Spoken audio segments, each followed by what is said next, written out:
Adolf Hitler is often remembered as one of history's most infamous dictators.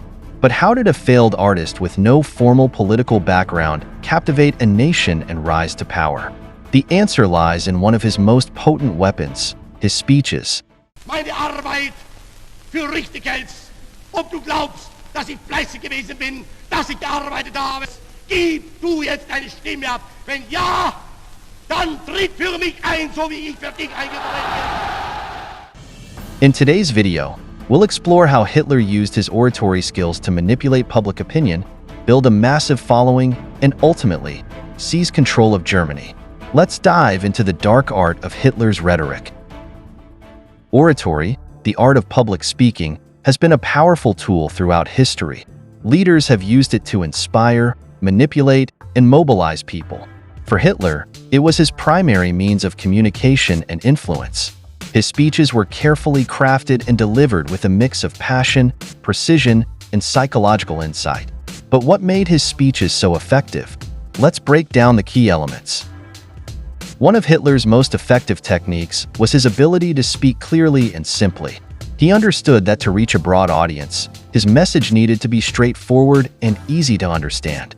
Hitler often used simple, repetitive language that reinforced his points. By avoiding complex or abstract ideas, he ensured that his message could resonate with everyone, from the intellectual elite to the average working-class citizen. He also tailored his speeches to the concerns of his audience. Whether speaking to a group of factory workers, farmers, or soldiers, Hitler knew how to adjust his language to fit the context, making his ideas seem relevant and accessible to all. Another critical aspect of Hitler's speeches was his passionate delivery. Hitler didn't just speak to his audience, he performed for them. He used his entire body to convey his message. His gestures were dramatic, his voice ranged from soft and soothing to loud and commanding, and his facial expressions matched the intensity of his words.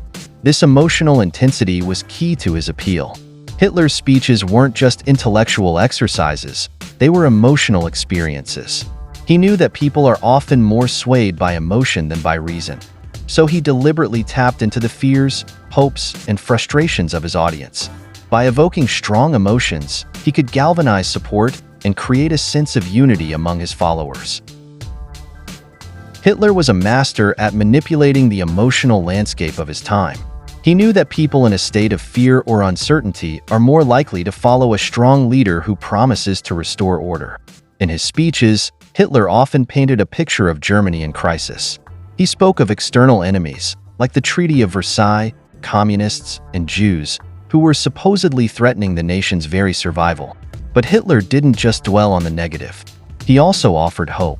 He promised to restore Germany to its former glory, to create jobs, and to protect the German people from these perceived threats. By combining fear with hope, Hitler positioned himself as the savior of Germany, the one person who could rescue the nation from its dire situation. Central to Hitler's speeches was the use of scapegoats, specific groups or individuals he blamed for Germany's problems.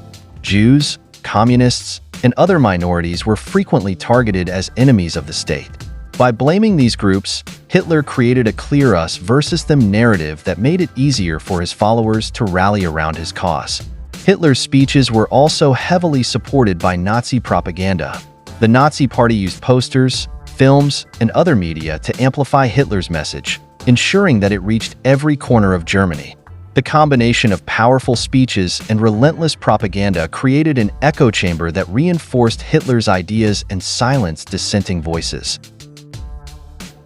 Hitler was acutely aware of the importance of timing.